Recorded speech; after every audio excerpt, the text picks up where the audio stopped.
Hello, everyone, and welcome to our webinar today. We're going to get started because we have lots of great things to share with you. And so I am going to pass it to Amy Turk of the Downtown Women's Center.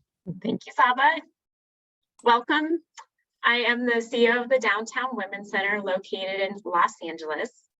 Among a full continuum of services that Downtown Women's Center provides for women experiencing homelessness, for the past 40 years, we have provided permanent supportive housing. And in 2016, along with a renowned domestic violence service in Los Angeles, Rainbow Services, we created the Los Angeles Domestic Violence Homeless Services Coalition. In this coalition, it is comprised of survivors, homeless service organizations, domestic violence organizations, government employees, researchers, and philanthropic partners. We have been striving to build out a full continuum of housing resources for survivors at the intersection of domestic violence and homelessness. You know, as a sector, we know a lot about how to provide emergency shelter, transitional shelter to DV survivors, and thankfully the field has grown tremendously to provide rapid rehousing or the domestic violence housing first model. But little is actually known about how to create and utilize permanent supportive housing or even affordable housing as one housing intervention for individuals and families at this intersection. So we partnered with the National Alliance for Safe Housing and rewrote a toolkit on how to do supportive housing for this population. And for the first time ever, it incorporates unique perspectives from survivors, as well as architects, service providers, property managers, and housing developers. And I'm pleased to share that the Corporation for Supportive Housing recently recognized this toolkit with an innovation award at their most recent 30th anniversary symposium just a few weeks ago. We launched the toolkit earlier this year, and we heard from people who attended that session and who has read the toolkit about topics that they wanted to dive deeper into, and that brings us here today. Today's conversation is a deeper dive into Chapter 10, Designing the Physical Space of Permanent Supportive Housing, and Chapter 13, Safety, Security, and Confidentiality. In our time together today, we will lift up the work of national experts who incorporate trauma-informed design and safety elements into its physical layout and operations to promote and increase healing for survivors of domestic violence. So it is my absolute pleasure to pass this panel back to Saba Mawinye, who is the Managing Director at the Homeless Policy Research Institute at USC. Thank you, Saba. Wonderful. Thank you so much, Amy, for that great background and context for why we're all here together and how we're responding to the need in our sector around understanding the intersections for permanent supportive housing, for DV survivors, and at the intersection of trauma-informed care within the physical space, as well as how we come together in being together in operations. So again, my name is Saba Mawinye. I'm delighted to be your facilitator today. So much gratitude for having worked with Amy during my tenure at CSH in supporting the toolkit. And I just recently came to HPRI based at USC. I'm in my home, like many of us are, and excited to share, to facilitate our conversation today, which will mostly be, just that, a conversation with some really like heartful practitioners of trauma-informed care at the intersection of design and operations. And so we're going to learn from each other today.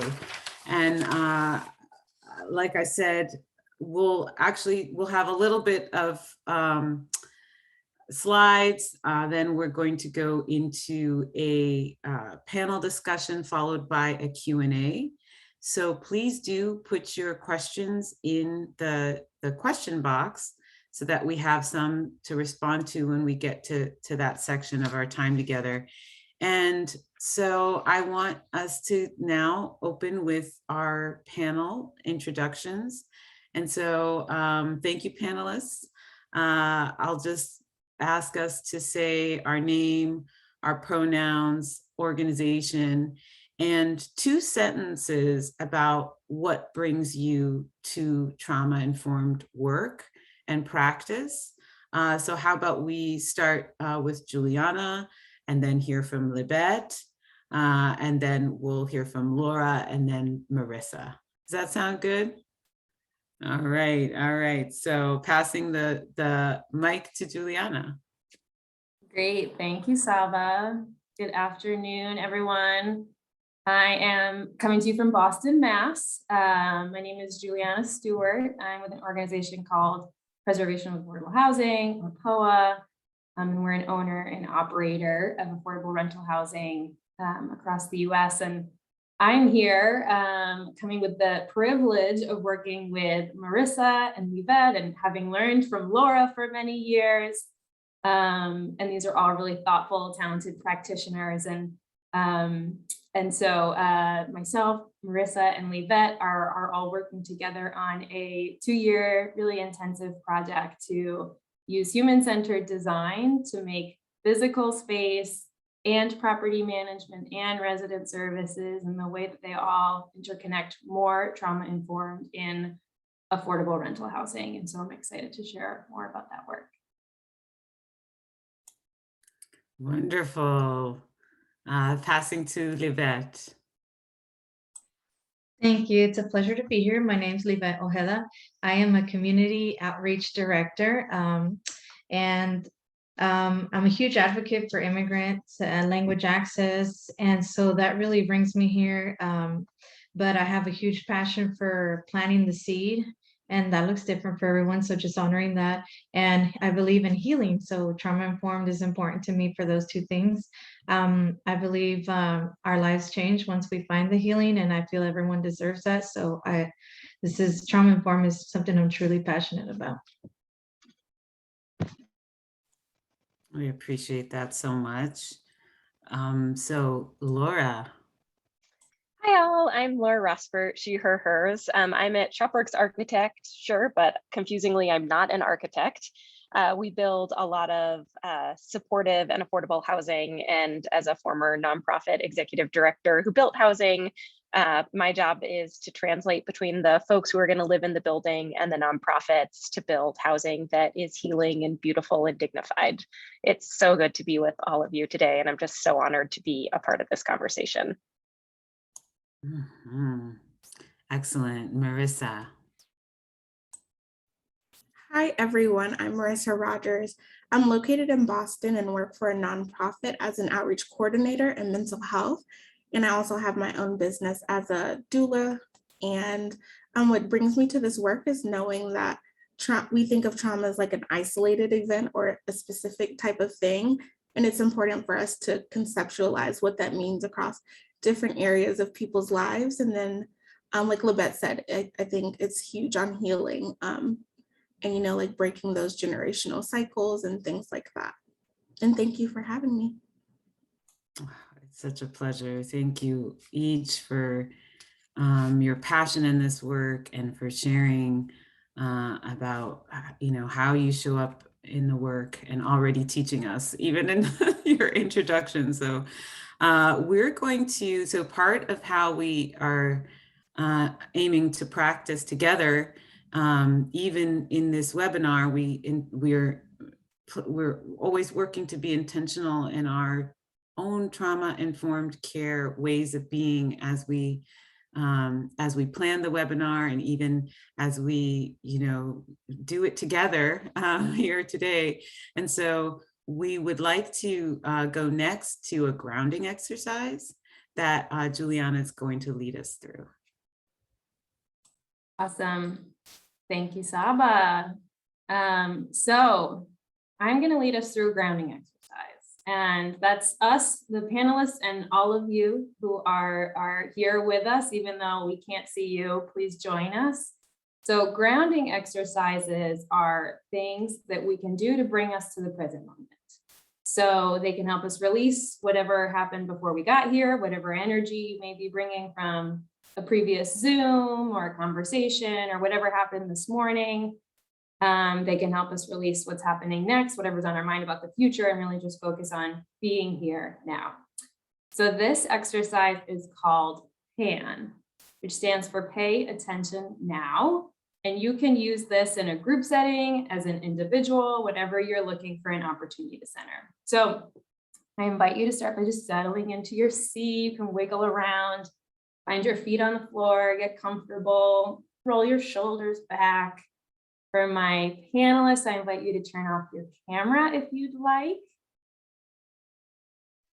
And I'm going to go ahead and do that.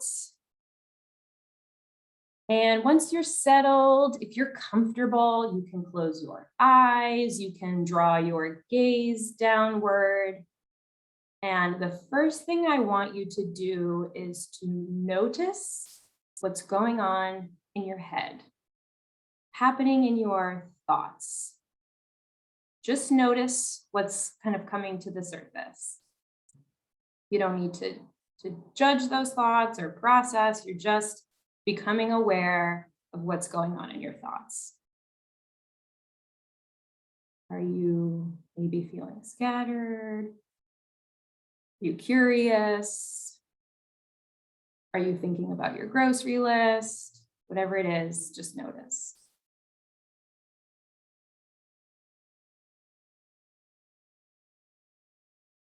And then next, I want you to scan your body from your crown to your toes.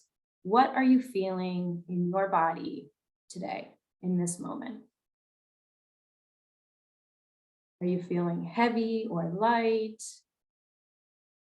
Are you feeling maybe a little tension or discomfort? Just notice, no judgment. Just scan your body.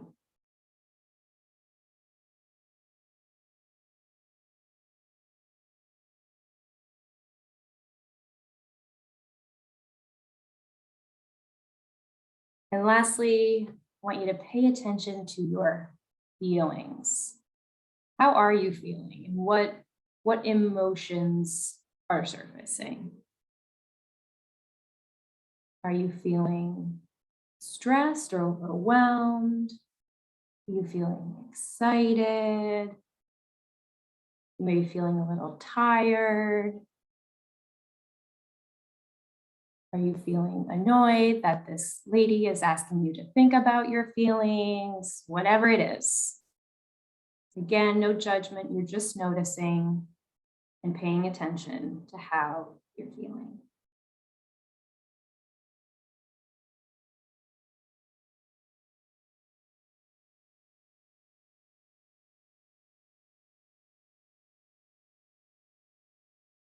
And when you're done panning, when you're done paying attention, take one deep breath, inhale, exhale, and come back.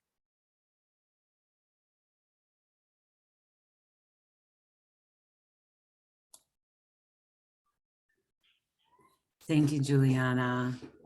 So I'd like to invite us to just, as we're coming out of that exercise, to just observe where, how we're feeling in our bodies, in our thoughts, and in our emotions after having done that.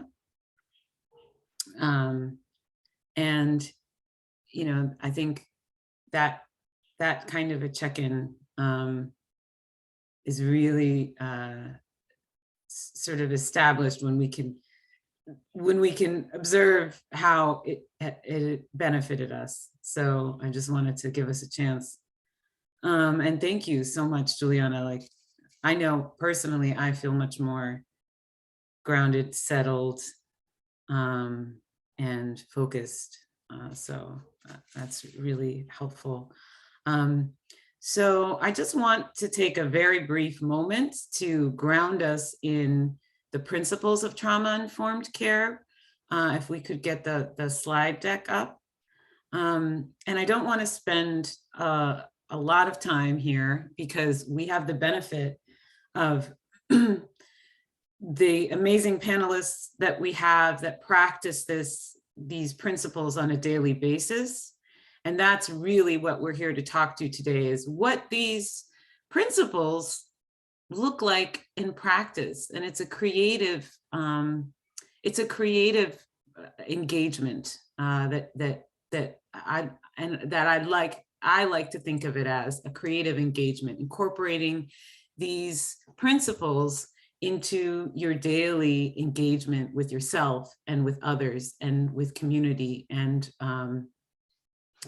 so safety, choice, collaboration, trustworthiness, and empowerment are the principles of trauma-informed care.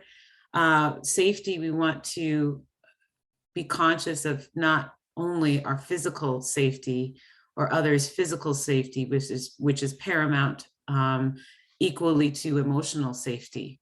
And then choice, making sure that it provide the option, having options provides a sense of control, and that intersects really beautifully with collaboration and partnering around what those choices are. And then certainly building trust at every step, building interpersonal boundaries, building trust between individuals and the organization that you're representing. And then lastly, empowerment in terms of prioritizing and centering skill building and ceding power really to community members. So I think we can take down the deck for now, because I'd like to next invite panelists to share about how they practice these principles or how they practice trauma-informed care in their area of work and in their lives. And I'd like for us to start hearing about that from Marissa. So, would love to just hear about your practice, Marissa. Yeah, thank you. I do like that you were able to break that down for us. Something that stood out to me is that you include whoever you're talking about in the decision-making process. I think we find it very easy to just, come to a table and make decisions about what we think people want. Like, oh, they need this, they need that. I know what's best for them. But when you exclude the people you want to help from the conversation, we find that it's not effective. And then we're back at the drawing table being frustrated. And so in my work, that's like a thing that we call client-centered care. We include them in like the treatment planning. We include them in the conversations about what do you want this to look like for you? What would it take for this to be most successful for you? What do you need? And then that way you see like there's more buy-in in the process, and they're more likely to continue meeting with you, feeling comfortable with you, and building that rapport that is sustainable.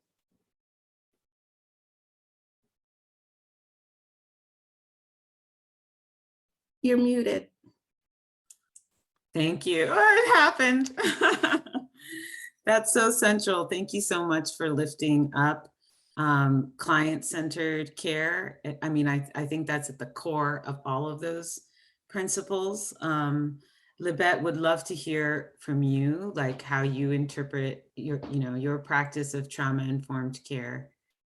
Absolutely. So Marissa touched on something very important, asking them what they need. So what would you like it to look like when you come in? What smells, what kind of lighting, making sure that everything we're doing is focused and centered at what would make them comfortable. Because like Marissa said, that's how we build trust. That's how they come back. And relationships start to happen when we give the people we're serving the opportunity to kind of voice what makes them comfortable and what makes them come back. Language access is very important. What kind of signage do we have? Do we have too much? Do we have not enough? Is there something to indicate that we have bilingual services, if that's an option of where our establishment is at? When we have those kind of signs, people can walk in and there's a relief that, hey, they can serve me, they can speak to me in my language, I can get one-on-one direct assistance that I'm requiring, and we can really deep dive into real relationships and generational cycles. Real relationships start to happen once people start feeling more comfortable to come in. But really language access is important. Even American Sign Language, is that something that's available, or how could we access these things?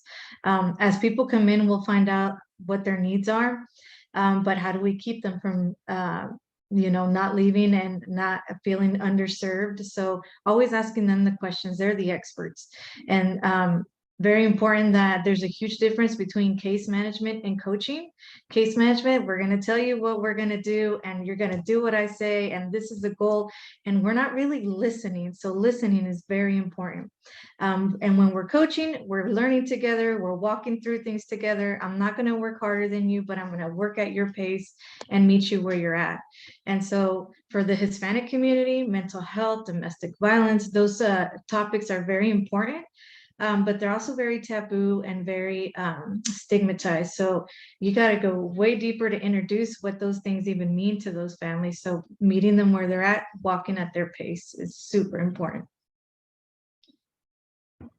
Gosh, I just love how, we could kind of put these principles up and immediately, like, you've brought them to light in what you shared, and you can tell how they all become one. They all intersect with each other, like starting with client-centered care, that is empowerment, and a source of building trust. Thank you so much for naming the language access, which I think is fundamental to safety. If you can't, if the environment around you isn't showing a language that you can understand, then that's immediately an issue of safety. And so so it's really beautiful. I'm also happy you named the difference between case management and coaching, which again is like that partnering piece. So Julianna, I wonder if you would add, from your experience, this sort of the same question to you. Yeah, thank you. I just want to build on what Marissa and Levi talked about. And something I also heard you both say is when you engage and center the person you are seeking to serve and support, you can take a lot of the guesswork out of whatever you're trying to do, right? So I am a practitioner who's been in affordable housing resident services for a long time. Just like Livette said with case management, historically, we have made a lot of assumptions about what people want and need.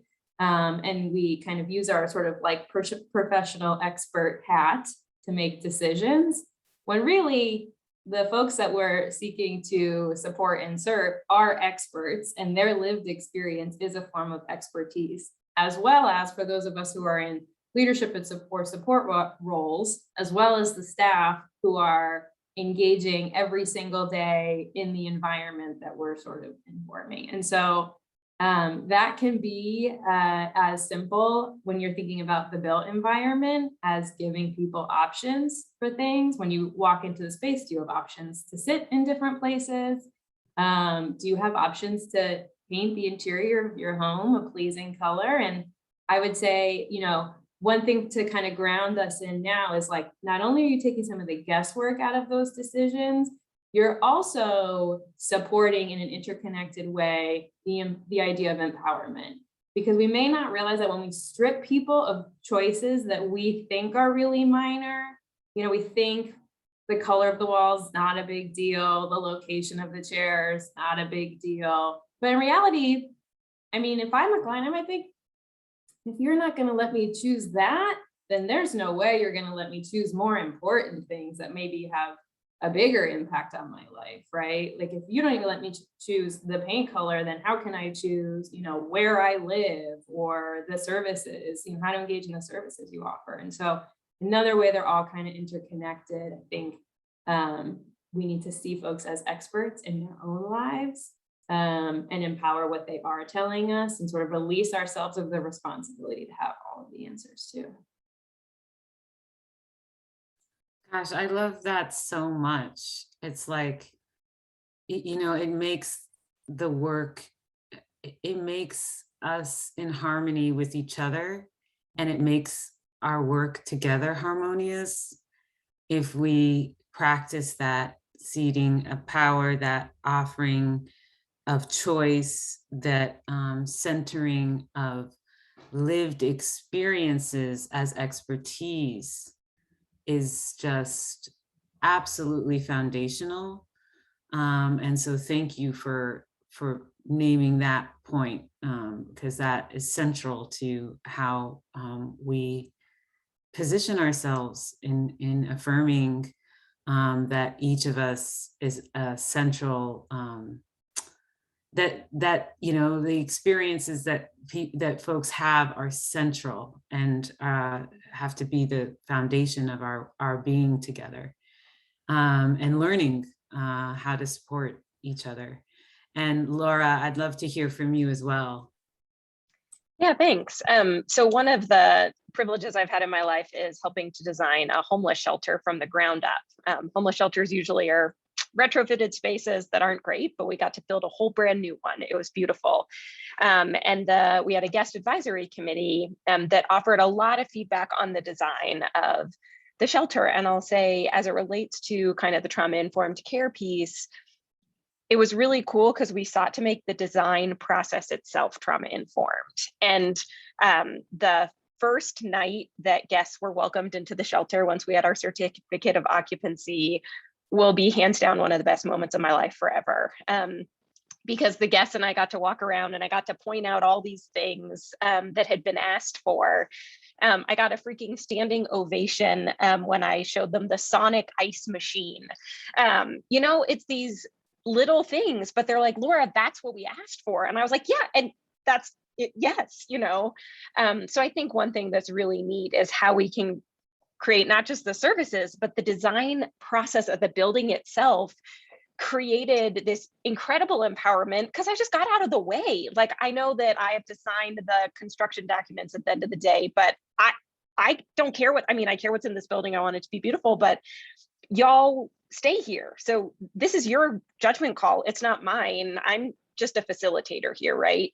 And I mean, they walked into the bathroom and started singing songs, and it was just this joyous occasion for folks who often don't have a lot of power, right? And are really dehumanized by our society. And it was just really cool to see. It's not just kind of how we offer services, but how all of our processes and how building buildings together can be just incredible, and a way better fit and meet the needs of the folks if some of us can just get out of the way, frankly. Oh my gosh, that's just so, the singing in the bathroom, the cheering about the ice maker. I mean, what a beautiful way to support community, responding to their requests for, you know, the place that they are calling home. And so thank you for those images that just bring me so much joy. Imagining that. And I appreciate too, Laura, it's a great segue into our next segment where you're going to share with us in some more detail about trauma-informed principles in the context of built community and the practices that you took in co-creating those spaces with community. I think many developers are still not yet aware that you can practice trauma-informed care in this way. And what's really exciting about what you're about to share with us is that it's really helping to build an evidence base and a clear process for how to do that work, which is so critical. And so we'll ask now to pull up the slide deck again. And thank you so much, Laura, for what you're about to share. Next slide, please. Wonderful. Thank you all. It's so good to be with you. Sorry if my background keeps changing. I'm chasing the sun on my back to stay a little warm on this shockingly cold day here in Denver. Again, it's such a joy to be with you all. I'm so excited. We're already getting some juicy questions in the chat, and so I cannot wait for that portion of today. So I am here on behalf of a multidisciplinary team of architects, environmental engineers, and social work researchers at the Center for Housing and Homelessness Research at the University of Denver. And all of this on our end was birthed. I was the deputy director and then interim executive director at the Dolores Project. This is a picture of our brand new building that we opened 2 years ago.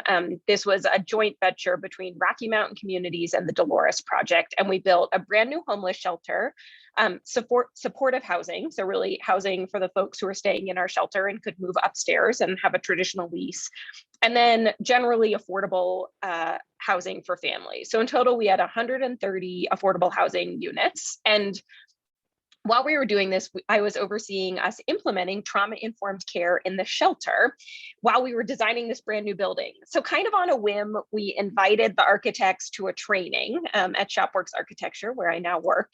And it really blew their mind, because architects are taught to design for HVAC and plumbing and fire access. And what I told them that day is, that's great, but the mental health of the folks who are going to occupy the building is the utmost priority, and you figure out those boring details. Thanks, go for it. But we were doing a lot of research about trauma-informed design. How should understandings of trauma-informed care impact the building design? We didn't have this incredible toolkit that you all created yet. And so it was really like hospitals and therapist's office. And I was like, well, we're designing people's homes. Like, that's totally different. And so after Arroyo Village, pictured there, opened, I headed over to Shopworks to kind of lead this multidisciplinary team of researchers. And so next slide. And I have kind of a longer overview of pieces of this, so feel free to reach out to me, because I'm a big geek as it relates to all of this. But what really brought it home for me was I was in a trauma-informed care training, and they gave this example of when you put a piece of cat hair in a mouse's cage, the cat will cower in the other corner. And so for me, that was kind of the like aha moment as it related to the built design, right? Of course, this cat hair can't harm the mouse. That doesn't matter. What matters is the body response that they have to this. So as somebody who had power, right, I was a decision maker on this building. It is my responsibility to think about how we design spaces, not just so there aren't cat hairs, but so like the mice can play freely. And so what does that look like? And so the next slide, please. What we did is we went through, 2 years ago, we came up with our initial research, and I'll send you a link where all of our research is. We just released 2 new things last week, so it's a very fun time. We did 3 site tours of supportive housing and interviewed residents and said, really, what helped you heal and what didn't, right? What feels safe, what doesn't? Where do you hang out? Where are you forming relationships? All of these things we know from evidence-based of trauma-informed care are kind of signs that we all are healing, right? We did focus groups, and we also did some paper surveys. At this juncture, we've now actually, that we interviewed, I think 60 people total. 2 years later, we've now actually interviewed over 500 people, trained 1,400 organizations, and impacted trauma-informed design on over 25 buildings. So this has kind of exploded in ways I never could have imagined. I'm trying to give people something that would have been really helpful if I had myself. So after kind of compiling all of that, next slide, we came up with our best guesses. Again, I don't think I'm an expert. I just think I've had time and capacity to have good conversations, and we're trying to compile research. So push back on anything, and I'd love to shift things based on your all's expertise. So we really came up with this framework, really looking at high level constructs or unifying themes that we were just hearing time and time again across all of these buildings. And so for us, really the 3 C's are at the heart of this. Understanding like comfort, community, and choice. How are we designing for choice, right? Empowerment, we all want choices. We mentioned paint colors, right? Like, how can people have an accent wall? How can you have dimmer switches on lights? I mean, sometimes these choices can seem really minimal, but they're incredibly empowering and also really disempowering when they're not there. Community is how we as individuals thrive. Are these design features helping create community and comfort? And then kind of around the outside, we have these values. These are kind of our recommendations when you're creating any space. And again, trauma-informed design is about how our schools, our parks, our grocery stores, everything, right? Buildings should help us heal and thrive and not do the opposite. And I walk into spaces and they can feel totally limiting, right? Just the way the building is set up. Let's not do that, but let's not just not do that. Let's get to these higher levels of how does this building create peace of mind and joy and connection. Safety is really key here, of course. Like, we can't do anything. I can't do anything if I don't feel safe. It's not about whether it is safe, it's whether it's also perceived as safe, right? Different things feel different levels of safety for different populations and people. We can't design for 100% of people, but we can usually design for 90% of folks. And specific buildings are designed for specific individuals as well, right? At the Dolores Project, we served women and transgender individuals wherever they were on the gender spectrum. And so that's a really specific population that we can be mindful over how safety feels different to those, us, we, all of those. Okay, we can go to the next slide. And I'm going to skip through to the next one, being mindful of my time. The 3 C's are really super critical. So comfort, we were trying to keep with 3 C's, so you're going to have to forgive me because comfort is like comfort, but like joy and dignity.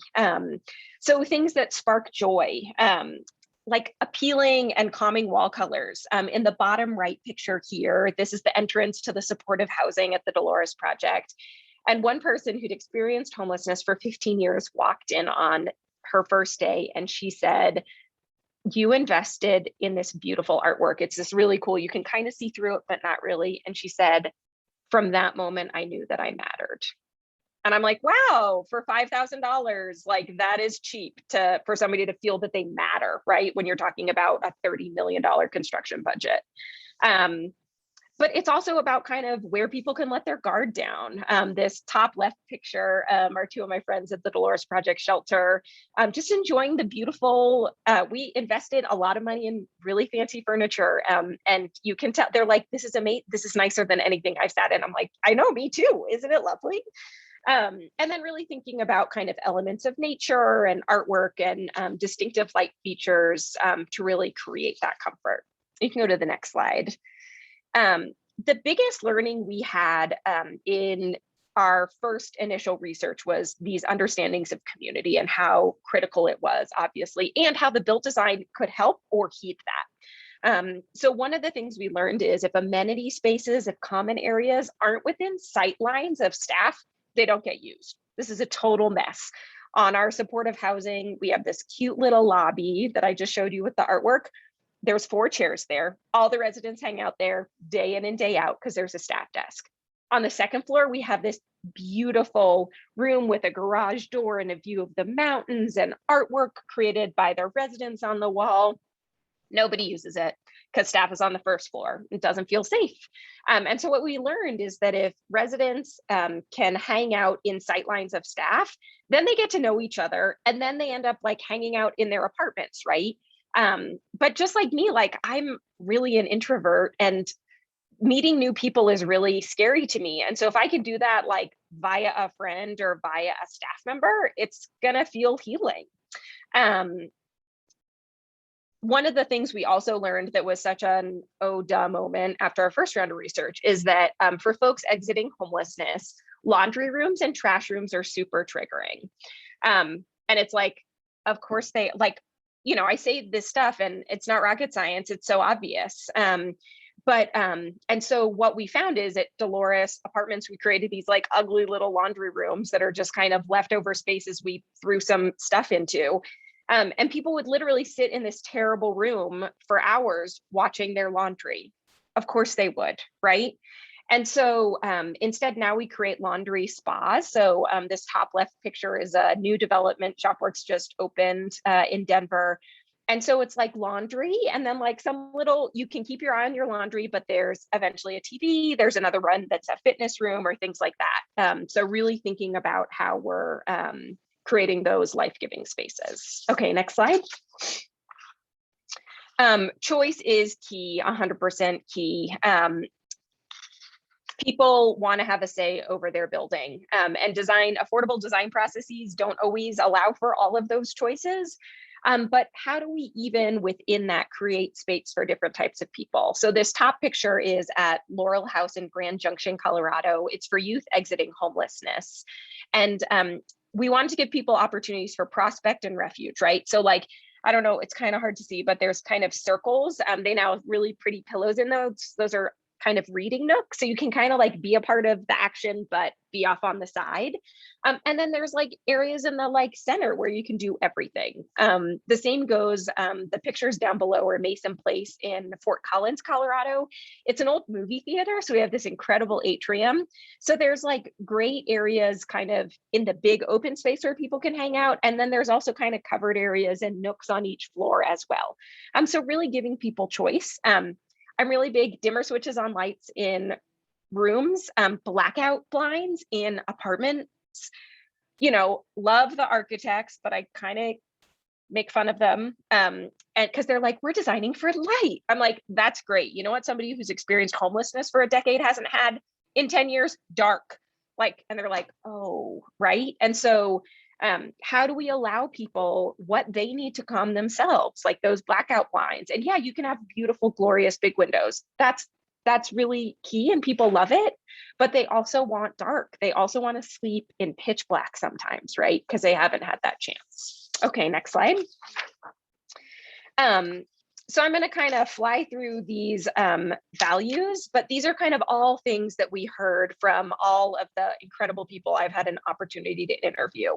But really, safety is so critical. And I just want to like, it's perceived safety, it's real safety. The only way you can do that is to ask people, right? We do pre-occupancy focus groups. We ask people, where do you feel safe? Where don't you feel safe? Why? You can take that and then create buildings that help people feel safe, right? It's not hard, but it is an extra step that we have to take. Next slide.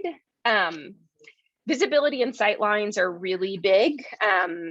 This is how I feel safe or don't feel safe in spaces. If you don't know what's around the corner, sometimes we have to design narrow hallways, but you can add glass to a room. There's ways that you can take design features and shift that. Next slide.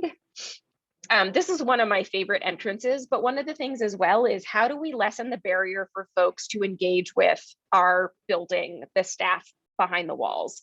Entryways are huge. So this one, it's this really calm ramp up to this building. There's windows in, you can see what's going on before you walk in that door. If you want to chat with staff, but you don't want to enter the building, there's this great covered area you can sit under. There's a bench, you can chat. It's really, really important to think about how not just our services are low barrier, but how our buildings can be low barrier as well. Next slide. Trauma-informed design is about the populations that are going to be in buildings. So on the left here, this is Providence at the Heights. It's one of our buildings in Aurora, Colorado, with Second Chance Center, run by Hassan Latif, one of my heroes. And it's all for individuals exiting incarceration. And so when we were designing this building, nothing could feel institutional. Nothing. So we got these, like, this is this lobby area the residents love. After we did some post-occupancy research, we learned they're leather rocking chairs, right? Rocking is one of the ways we, I do it, when I'm feeling nervous.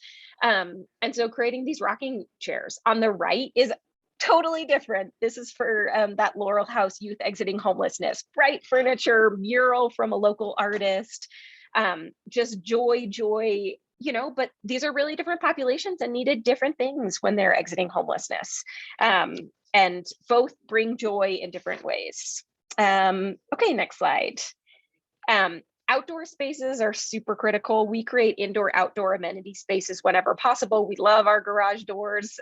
We have them on every ShopWorks building, I think, to really create that big spaciousness. Biophilia is the study of how nature helps us heal. We utilize a lot of those ideas when we're designing our buildings, and create outdoor areas for all the different populations who are going to be in a building. All right, next slide. So I'll put this in the chat, but this is where you can go to kind of get our whole research paper that was kind of our initial ideas of our framework. And then next slide. And then we just came up with, again, this was published last Wednesday, but we have our 4 phases of what a trauma-informed design process looks like.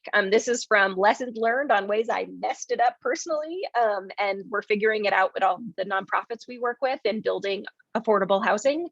But there's also a manual that literally goes step by step. Here are the 3 meetings you need to have in vision setting. Here are the questions to ask at each. But all of it is ask the folks who are going to live in the space what they need.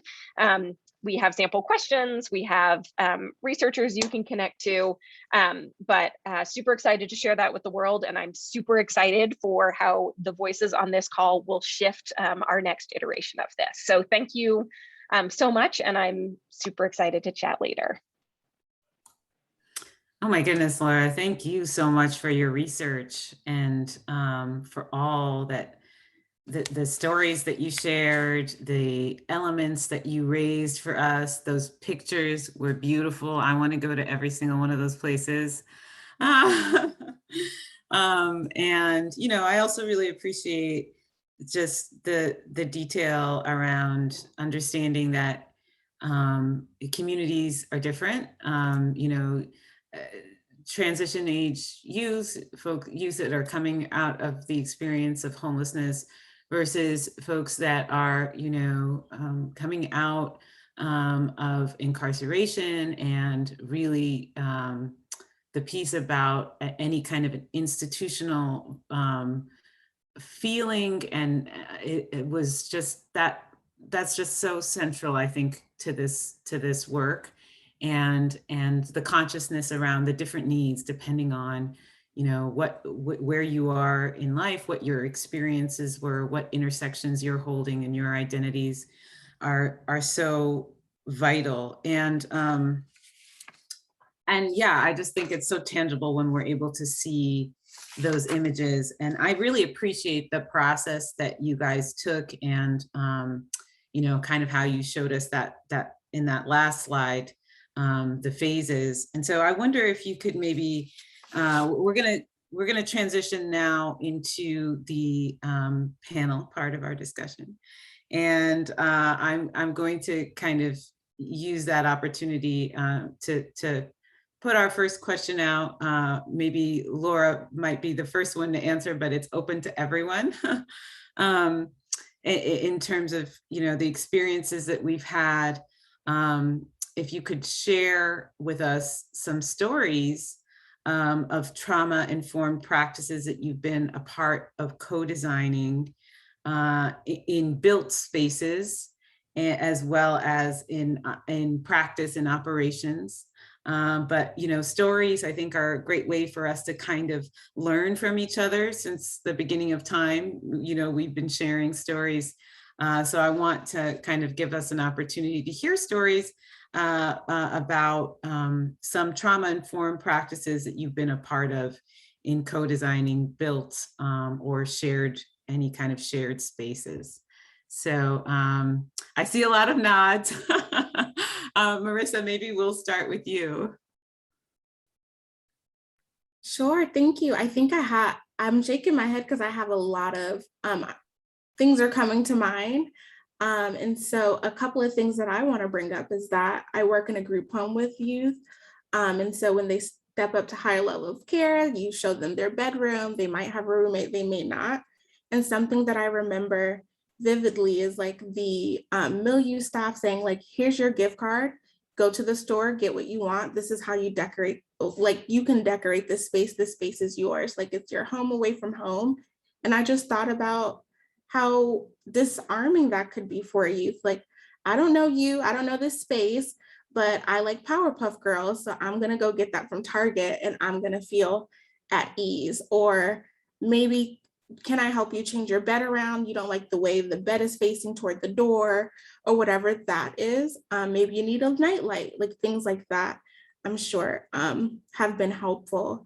And something else that's been going on for us is that we have been able to help the youth, or the youth have had an opportunity to say what kind of space they want in like this, like, I don't know, youth space. So now they have like a basketball, like little court, they have air hockey, they have foosball, and just letting them also be a part of the process and building it too. That's been great. They've been smiling, they've been laughing, they've been wanting to get staff to come join them in their space. And we oftentimes think about it like they don't live where we work where they live. So like, this is your space. Do we need to come in and tell you to put on your mask? No, like this is your house. What do you need from us? And I really do like when they tell us, this is like, why do I need to do this? This is where I live. I'm like, right, can I go in your kitchen? Do you have Cheerios here? So making it, personalized, I think, is what I've been able to assist in.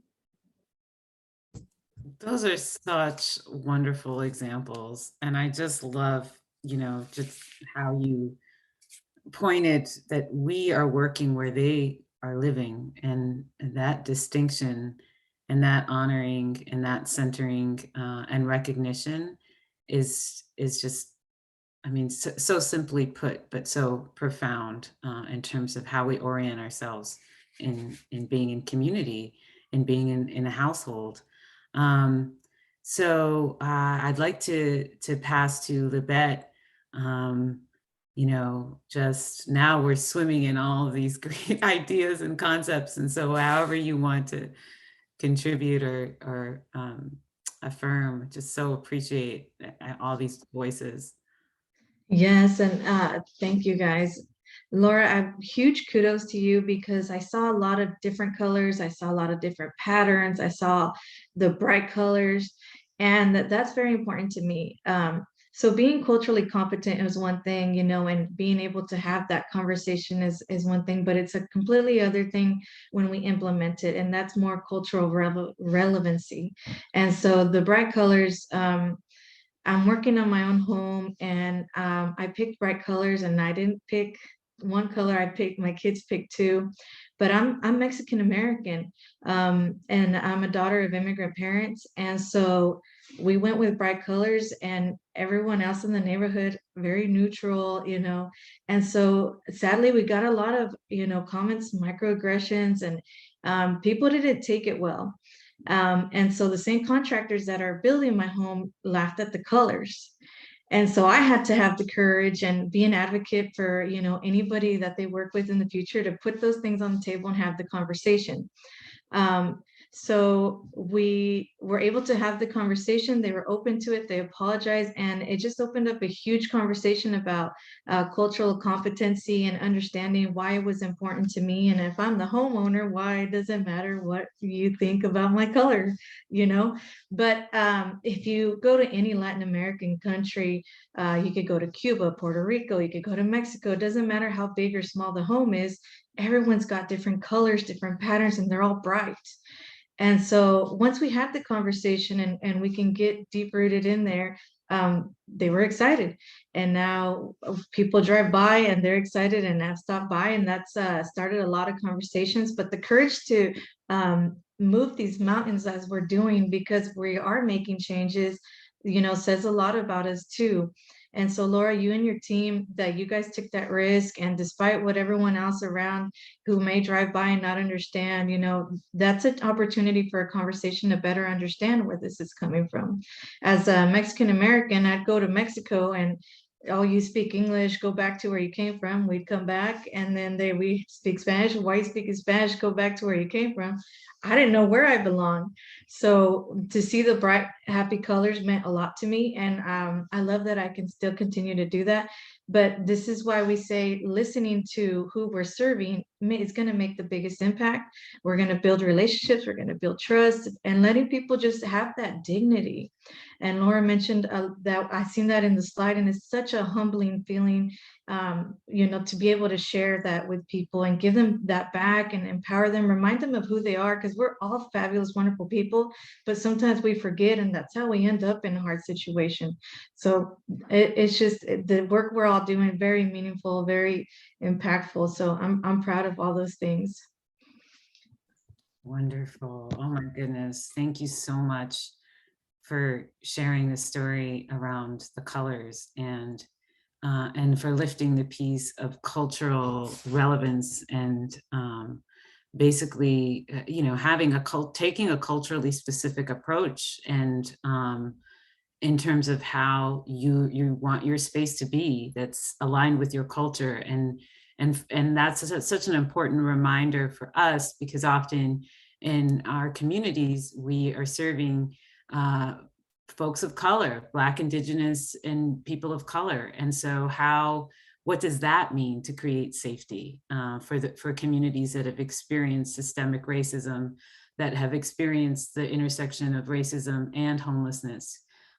So we have to be cognizant of racial trauma, which was something we discussed on our last webinar, and building racially trauma-informed ways of being. And thank you for turning that around and turning it into a conversation, and having sort of providing, I just feel like it's because of you that people became more aware, and that was an extra step on your part. And so thank you for looking at it that way, and for inviting others to have it be a conversation starter. And so thank you for that story. I think we're all we're all learning so much. And that was a very important contribution, Libet. So I'd like to pass to Laura. Thank you, Libet, for those words. And I do think our trauma-informed design framework has kind of the neighborhood and the cultural identities and lived experience that people bring, and how often affordable housing, which is what I focus on, gets kind of thrown in neighborhoods where we can afford the land, right? And we can make the numbers work. And that is, our systems are broken. But a lot of our buildings do great. In Globeville, where our office are, and we've built a couple beautiful apartment buildings, and we hire local artists to do murals that represent kind of their identities and their shared identities in the neighborhood. And it's just kind of this beautiful bridging between the new individuals who are going to move in, some from the neighborhood. But due to funding, you can't do geographic preference, right? And I'm like, but that's how we also are terrible people, right? And so anyways, we fight against these systems that aren't set up for everything to be successful, in my opinion. And so, but bringing in mural artists, and how do we bring this new community that's now going to exist together? What does that look like, And so I just thank you so much for sharing what you shared, because I think it's so true kind of for all that we do together, and how we kind of create and build together. And there's fun ways, right? Laurel House, I didn't show a picture of the outside, but it's colorful. We took in the colors from the mountain at sunset on the outside of the building. We literally copy and pasted from a picture we had taken. And the first review on Google when we were showing up for the groundbreaking was, well, it's kind of ugly, but it's for a good cause. And I'm like, not everybody's cup of tea, you know, but everybody who lives there and others are like, it's the most beautiful building. I'm like, I know, but also, you know, it's kind of ugly, you know? And so anyway, we can't design for everybody, but for me, my hope is that we build buildings that people look at and smile, because to me, that's kind of the beginning of creating dignity and hope in all of our processes. Wonderful. Thank you so much, Laura, for sharing all those great stories. Juliana?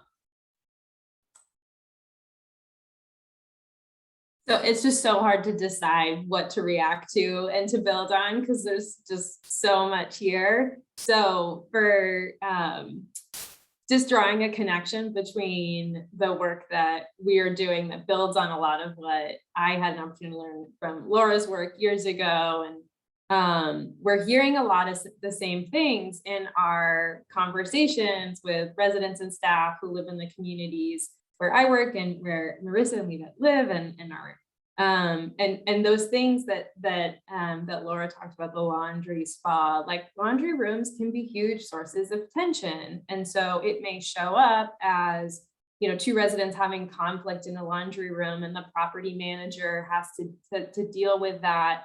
That's also a built environment issue. How do we create spaces that kind of bring out the best in us and respond to the fact that, like, I don't want to walk away from my belongings for 45 minutes, or I have to. This is the only time I can get this done, and I got kiddos upstairs. I can't sit here and watch this. So part of what we talk about is both the space and what are the spoken and unspoken rules about how that space is used. And Levi talked a lot about like signage and clarity, like, so how are we being clear about that? And that's a great example of a built environment space where how we use it, maybe we don't need to decide.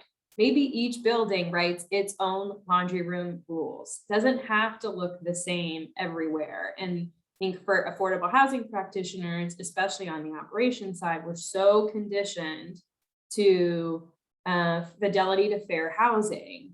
But, you know, we're talking about equity. We're talking about what folks really want and need, and restoring dignity and healing. Treating everyone the same, being fair isn't that. So we need to release a little bit of that. Well, everything has to be the same for everyone, because we just don't all need the same things. And, you know, there's, I think, the reality that I also want to touch on something that Laura said around safety. You know, it's another great example of where you have to talk to folks. You have to engage the community. And one of the key learnings of the work that we've all been doing is safety looks different to everyone. And I know that folks on the call probably just want like a checklist. They're like, can I just do like cameras and this kind of gate? Can you just tell me? I'm sorry, we can't. You have to go through a process with your community. You have to be willing to change. You have to be willing to try something new. It looks different to everyone. Some folks want more sort of traditional, tighter safety features, and some folks want more openness. You're just gonna have to find out. And so I would just say the last thing on the built space, talking to all the practitioners out there, especially folks who work in like design or development, typically come to somebody like me and say, we're designing this building, it has a community room, what do you want in it? I don't live there. I'm not going to use it. How do we design for flexibility? How do we design for like how do we create a moment in this process where the community can tell us what we want in that space? And so saw a question in the chat about how to pay for this work. And what I would challenge us to think about is, yes, we would all, our system is under resourced. We need more of everything in this system. But at the same time, like shifting that framing to like, I'm going to spend this money. How do I spend it wisely? How do I get feedback early and often and keep the feedback loop open? So I'm taking my scarce resources and using them as best as I possibly can. So sometimes it's time. Sometimes it's taking a little bit more time to have those conversations up front. It's so rich. And again, just highlighting certain things that, I mean, there was so much in what you said, Juliana, but I just want to highlight again that the safety looks different for everyone. And the only way that you're going to understand that is to listen, and to partner, and to create opportunities to listen and to partner.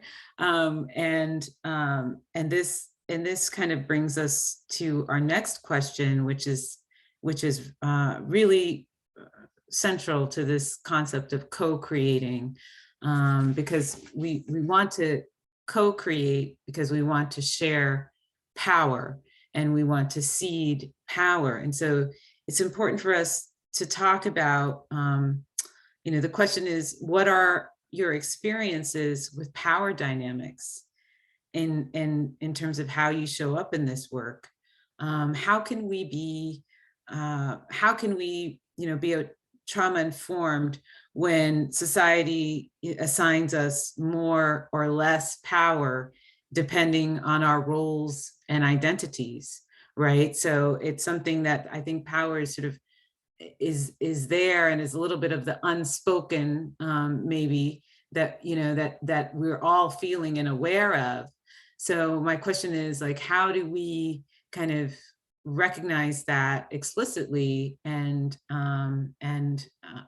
sort of see that unspoken in order to change and seed power and change those power dynamics? And so anyone who would like to respond first to that question is welcome. I can start. Portions of my job are telling nonprofit leaders that they don't get to be in the room when I'm talking to folks they walk alongside. They generally get it. Some don't like me for it.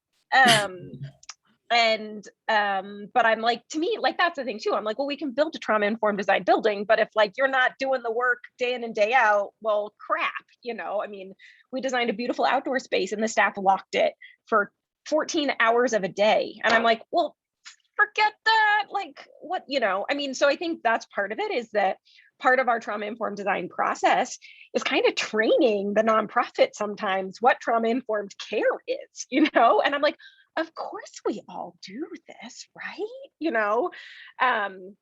But also it's like, we also do a lot of, not only with our potential residents or current residents, where I'm always very clear, it's the first line of the email.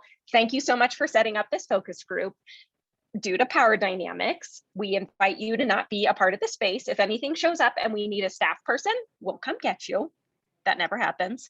And then also, even the other power dynamic is having frontline staff having a conversation with us without their supervisors present. It's another one I have to push. And they're like, oh, well, we're a community. I was like, that's awesome. I'm super excited to have a focus group with the leadership team. But honestly, I care more about what the frontline workers say about spaces and what's working and what's not, right? Because they're the ones that are there at 2 a.m. when somebody's having a hard moment, right? Or they're having a hard moment. The other thing I find as well that we have to, because my job is to help kind of find some consensus, is we often have to push back against the vicarious trauma that the staff have experienced, right? We were working with a nonprofit and they're like, absolutely no balconies. Somebody once tried to jump off and it was really triggering for our staff. And I'm like, well, honestly, due to like financing, we're probably not going to get balconies, but it's like, okay, you cannot create an entire design idea off of one hard experience. Like, that's not fair, right? And so a lot of our job, kind of as the architecture design team, is knowing where we can push, right? And it's why I love like doing this pre-occupancy research. I was working with a soup kitchen in a small town in Colorado, and we were redesigning it, and the staff were like, we want to get rid of the showers. And I'm like, oh, really? Could you explain why? And they're like, they're just really hard to staff and to figure out. And I was like, okay. And then like, I did a word cloud of what services were really important for folks to receive. And it was like, at the soup kitchen, it was like more people mentioned the showers than the food. And so I was able to say, look, the data shows, and this was during COVID. It's like the rec center used to be the only place folks could shower. That's now shut down. So yours is the only option. And so I'm like, how do we create some design shifts so that this feels easier to manage? but you can't get rid of this, or we're actually not going to design this for you. I mean, and we have some power and we need to use it when the folks who are in power in a nonprofit aren't listening to the individuals they are claiming to walk alongside. And it can be uncomfortable, but we don't want to design things that end up being harmful because we take away things that people need. Oh my gosh, absolutely. This power thing is just revolutionary for us to be able to really name these dynamics. And thank you for sharing those practices. Would love to hear from whoever wants to respond. We have lots of options. Go ahead, Levi. I really love what Laura is saying, because I don't think we talk about the staff part enough. I think an important partnership that Julianna has started is the neighbors speaking with management, speaking with the staff, because we say, hey, how come we can't do this? It just seems so silly. Like, what kind of a rule is there behind that? Well, management turns around and says, well, the HUD has applied these rules and we have to follow this process, and that's something we can't change. So that clarity with the communication has been so key, because then we're like, well, that makes sense. And then looking at there and hearing them speak on their experiences, we hear them say they're understaffed, they don't have the resources, they don't have the time. And you look around in our nation right now, everybody's understaffed. So being kind to one another, checking in with one another, that's so huge. And it makes a difference for the neighbors when we have the clarity. I know in Section 8, income-based housing, the majority of the time, people are signing contracts, signing away. They're just excited to get a home, to get their keys, to make this place feel like their home, that we're not really looking through the rules and regulations and things of that nature. And then some of them, like no chalk allowed on the sidewalks, like don't even make sense anyways. So when you have the two people that, matter in the conversation, speaking to one another and providing the clarity and, answering those questions, it makes a big difference, because then on both sides, everyone can understand. Absolutely. Go ahead, Julianna. I just want to build on what Livette said, that part of what we're hearing in this process is the frontline staff can be more transparent with residents. Direct quote, I want to be able to do this, but the rules won't let me. We need to change a lot of the rules, or I don't have the resources or time. So there's will, but this under-resourced, understaffed system won't allow it. I think the other piece that we have a ton of influence over, and by we, I mean people in positions, leadership, nonprofit leadership in positions of power, we create the culture and we give that culture to staff to perpetuate. So either it can be generative and we can take care of people and we can create spaces that acknowledge this is hard work. You're going to experience firsthand, vicarious, secondary trauma. And it's not just a part of the job, deal with it and move on. Like, we need organizational self-care. And so part of what we're hearing is, yes, there's power in staff being able to be transparent with residents. This is why I have to do this in process that feels invasive. This is why I have to inspect your home, which nobody likes. This is why you have to sign 1 million pieces of paper, which no one wants to do.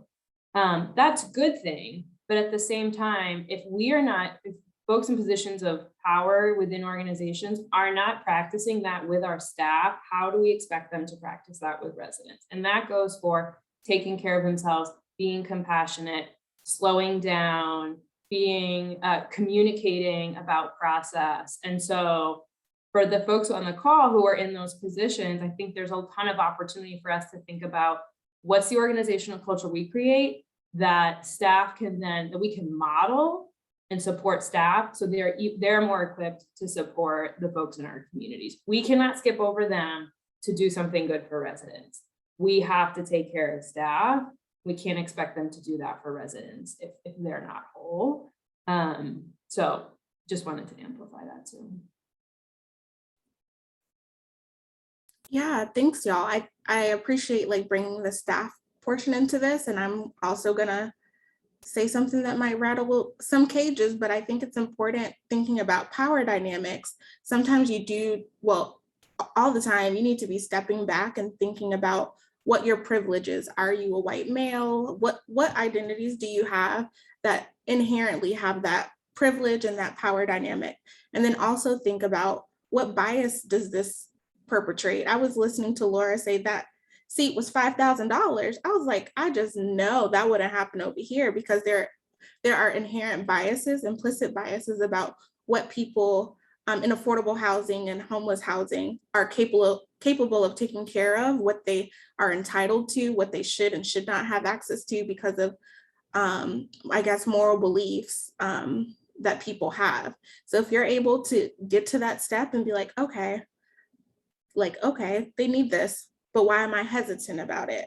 And then you can move forward. If you're not willing to do that work and get down in the trenches with yourself and be honest and be willing to fix it, then I'm sorry to say, you're probably just going to be stuck where you at.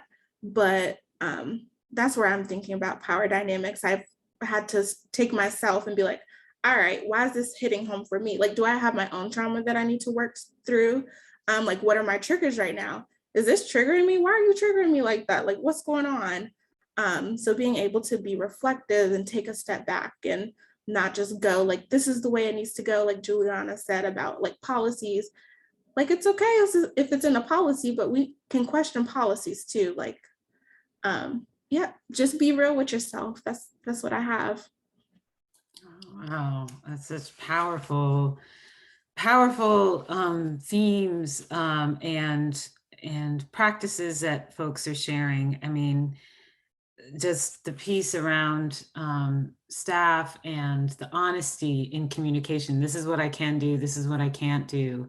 And recognizing that we have to practice what we preach in terms of the culture that we as folks working in supportive housing and in nonprofit leadership, that, you know, the culture that we create is the one that will exist. And so we have to practice organizational wellness, organizational self-care, so that folks, staff are able to practice that with the folks that we're serving.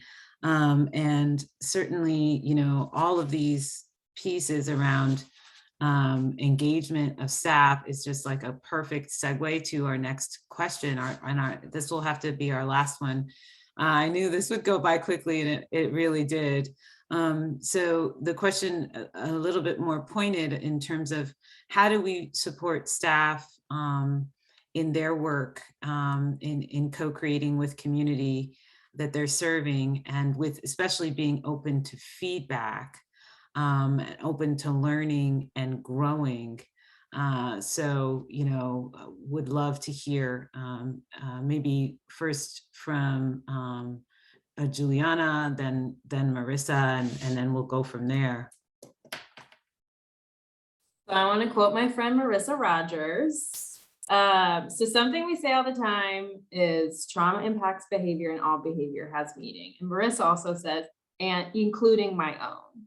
So for staff, I think we have this broken housing system has, particularly for our frontline staff, has created an environment where we ask staff to carry way more than they possibly could, and to control way more than they possibly could.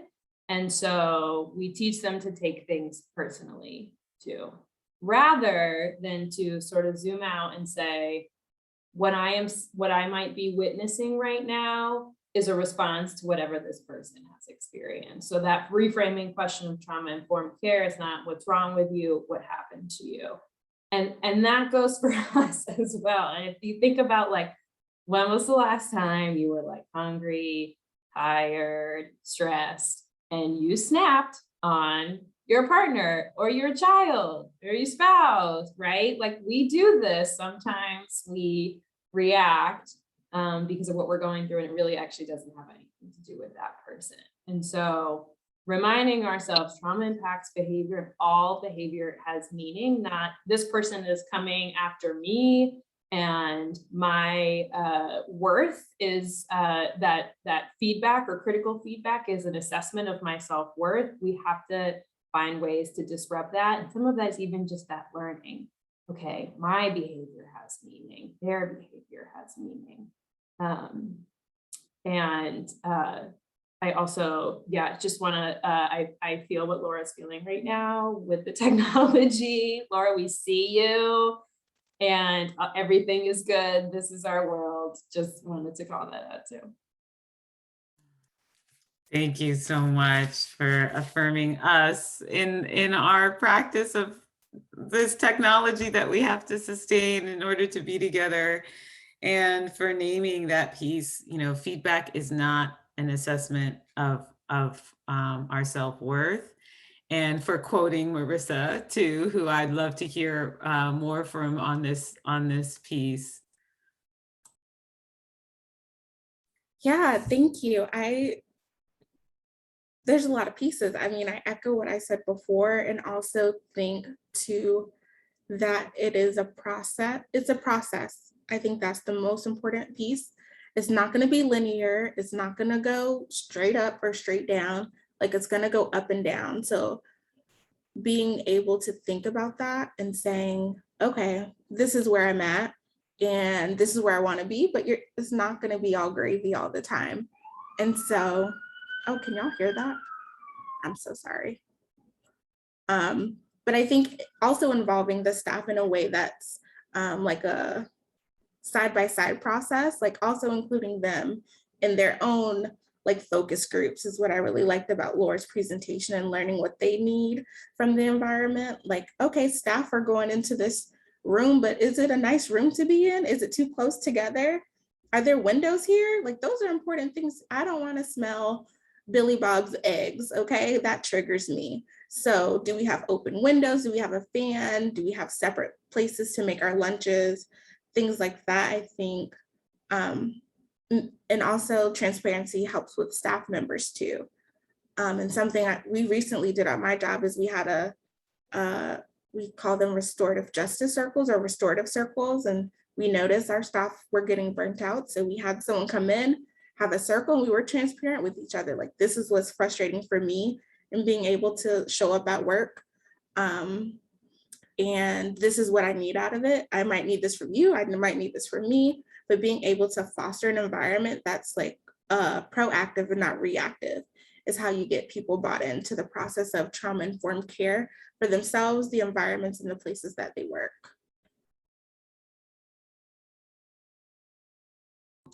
So many gems in everything that you just shared, Marissa. I mean, I just think that the proactive and not reactive is also another like great clear message that I just wanted to lift. And we're at the Q&A portion of, thank you for all the great comments in the chat. And I want us to get to the questions, a couple of questions that we have. So one on the subject of partnerships. What movement do you see in connecting / partnering? I think we might have answered this question in the chat. Laura, were you just answering that about the urban churches? Yeah, I think I just answered it to host and panelists. But Okay. One of the things as we think about trauma-informed care and trauma-informed design too is even converting old faith buildings that aren't needed anymore into housing. So we just took this old 1900s beautiful church and created this incredible affordable housing development. And it took a lot of work, especially thinking about trauma-informed design and how we create wide hallways in a space that like we're stuck at kind of the width we've got, right? And I do know kind of across the country, I know in Colorado, there's the Housing Equity Campaign that used to be a part of the Interfaith Alliance of Colorado. Now it's kind of broke off as its own nonprofit, really doing a lot of that work in training churches. I know we're currently working with at least 4 churches. We only have 40 projects total. But there's a lot of churches or faith communities that are looking at parking lots and things of that nature, or how they sell their whole building, and we just create affordable housing there. But doing that trauma-informed design piece, you got to do it early on, set those values, set that understanding, so you make sure you're responding to the needs of the neighborhood and the folks who are going to live there as well. Yeah, thank you. That's such a practical piece of advice. You have to start early if, in order to give that engagement process and that co-creation, vision building process together. And so a lot of times people are running with timelines, but this really calls us to slow down as much as possible. And I just want to read a comment from the chat from Rebecca Moses that says, Marissa's and Libette's expertise have been the highlight of this presentation. You can build amazing trauma-informed, culturally specific spaces, but if management is perpetuating trauma and oppression against frontline staff and residents because of policies and privilege, then the trauma cycles keep repeating. Thank you so much for saying this. And thank you, Rebecca, for just, crystallizing so much of the amazing contributions made by Marissa and Libette, and certainly affirmed by Julianna and Laura. We are kind of at the end here, but I want to give our panelists a chance to just say any final words, final, couple of sentences to respond to folks just, starting this process in co-creating and being trauma-informed with community. Would love to hear. Thank you. I just kind of want to close with saying how important the validation is on both ends, who we're serving and the team we're supporting. If a staff member, like Marissa said, being proactive is so important.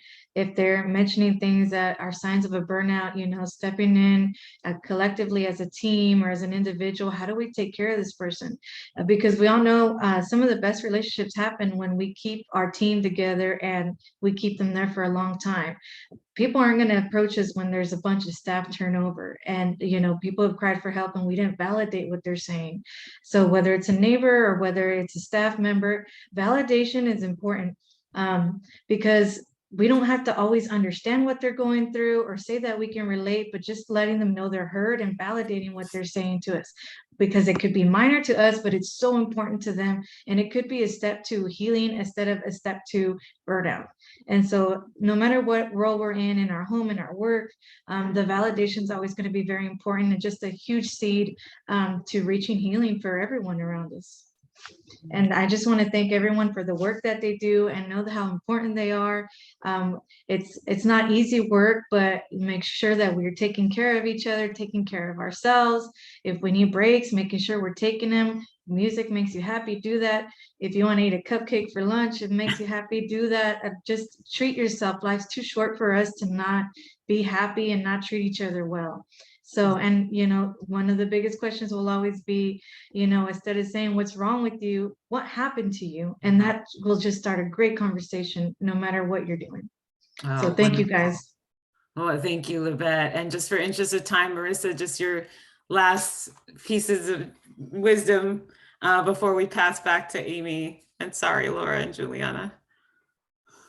Sure, thank you. Yes, I want to say thank you to all of you who are here and willing to do the work. And I encourage all of you to practice trauma-informed care in your relationships. I know it might seem like so much bigger than there's so much stuff to do, but practice it in your relationships, practice it with yourself. Think about ways that you can be more gentle with yourself, practice self-care proactively as well. And then just keep in mind that trauma-informed care shouldn't be like a luxury. It should just be go along with basic rights, and so when you think like that, I think it's easier. It's not something, oh, I have to do something extra. It's just thinking about the way you interact with others. You don't need to know their whole trauma history. And then I also encourage everyone to do an ACE test, Adverse Childhood Experiences. Laura had it on her slides, and that's something I really like to get into. But learn more about yourself and your community. Beautiful. Thank you. And just everyone, so you know, the recording will be available to you. We'll be sending that out. So go ahead, Amy, take us out. Wow. Thank you to our panelists. Thank you, Saba, Julianna, Marissa, Libette, Laura. You were so profound. I hope you felt the love in the chat. I glanced at some emails. I was getting community emails of how amazing you all are. And as a nonprofit leader, I can tell you I took everything you said personally in a good way. And I hope my colleagues in similar positions of power will do the same in this work together. Also want to give a thanks to our partners at National Alliance for Safe Housing and Corporation for Supportive Housing for helping us produce this webinar series. And we will keep you informed of our next webinar. And you all have now joined our listserv in our community. So we look forward to more conversations and ways that we can connect together in this work. So thank you all for your time today. And like Saba said, we will be emailing out the recording of the session. Thank you all. Have a wonderful rest of your day. Thank you, everyone.